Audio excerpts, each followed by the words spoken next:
Dalam wadah, masukkan 120 gram gula pasir setara dengan 8 sendok makan. Per sendok makannya setara dengan 15 gram. 3 butir telur. Setengah sendok teh vanila cair, bisa diganti dengan vanili bubuk. 1 sendok teh SP, bisa diganti dengan TBM atau ovalet.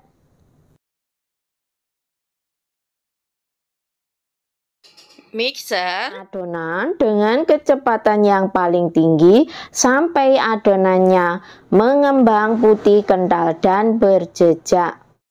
Mixer adonan selama kurang lebih 8 menit atau tentunya juga disesuaikan dengan kecepatan mixer masing-masing dan kualitas pengembang yang dipakai. Kira-kira seperti ini ya hasil adonannya. Jadi saat diangkat ujung mixernya, adonan tidak mudah jatuh. Campur 1 sendok makan tepung maizena dengan 110 gram tepung terigu setara dengan 11 sendok makan. Untuk takarannya jangan terlalu datar ataupun jangan terlalu menggunung. Setengah sendok teh baking powder, kemudian aduk rata semua bahannya. Untuk baking powder jika tidak suka boleh tidak pakai ya. Kemudian masukkan tepung ke dalam adonan dengan cara diayak ya, agar tidak ada bahan yang bergerindil. Jadi nanti hasil bolunya tentunya teksturnya lebih lembut. Campur tepung dengan adonan dengan mixer dengan kecepatan yang paling rendah ya. Sebelum di mixer kita aduk-aduk seperti ini dulu agar nanti tepungnya tidak berhamburan. Mixer sampai tercampur rata saja ya. Jadi tidak perlu terlalu lama-lama untuk memixernya.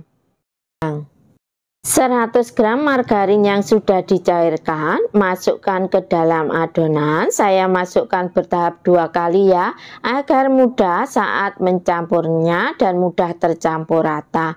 Kemudian saya mixer lagi dengan kecepatan yang paling rendah.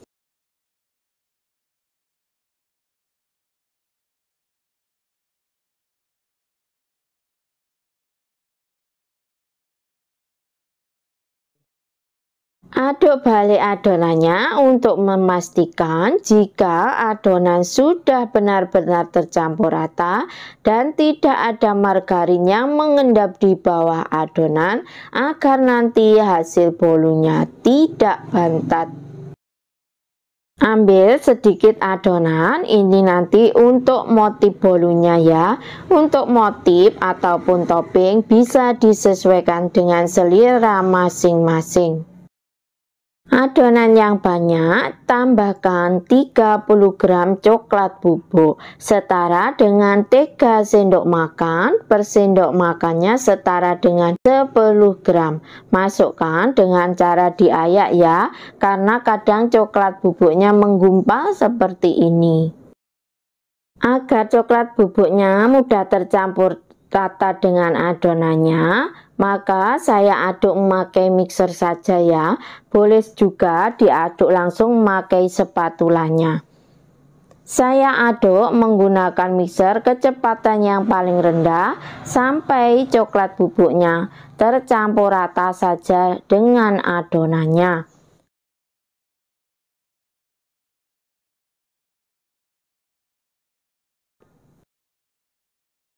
Aduk balik lagi adonannya untuk memastikan jika adonan memang sudah benar-benar tercampur dengan rata.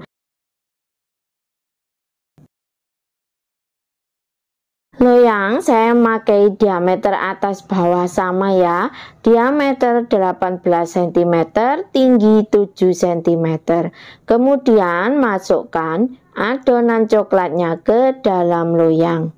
Loyang sebelumnya tentunya sudah saya olesi dengan bahan olesan, yaitu Carlo KW yang terbuat dari 1 sendok makan tepung terigu, 1 sendok makan minyak goreng, dan 1 sendok makan margarin. Dicampur rata, kemudian dibuat untuk olesannya. Untuk loyang bisa juga memakai diameter 20 cm ya, karena ini nanti bolunya itu mengembang tinggi. Saat menyiapkan adonan, tentunya panaskan oven atau panci serbagunanya terlebih dahulu ya, selama kurang lebih 15 menit menggunakan api sedang cenderung kecil saja. Dengan tusuk sate, ratakan adonannya dengan cara diputar-putar seperti dalam video. Ini juga bisa mengeluarkan gelembung udara yang terperangkap dalam adonannya. Beri motif dengan adonan putihnya.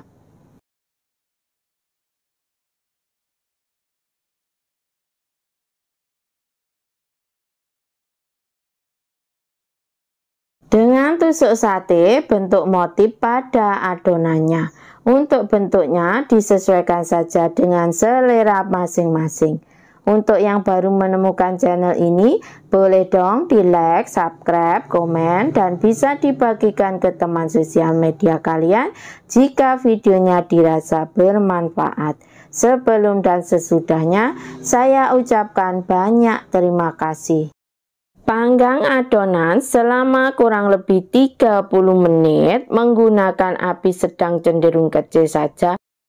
Tentunya juga disesuaikan dengan karakter panci atau oven masing-masing, karena tiap panci atau oven pastinya karakternya berbeda-beda.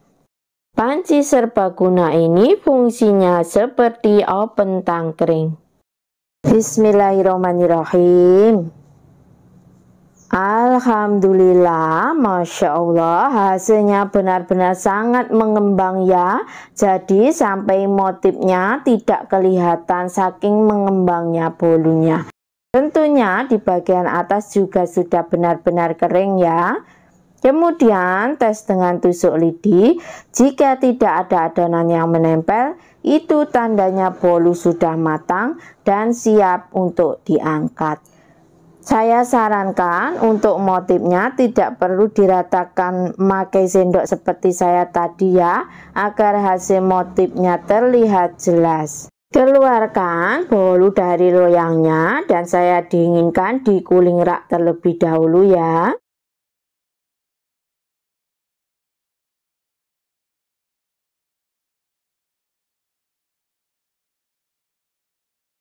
Untuk bolu panggang ini bisa bertahan selama kurang lebih 4 sampai 5 hari di suhu ruang dalam wadah kedap udara tentunya.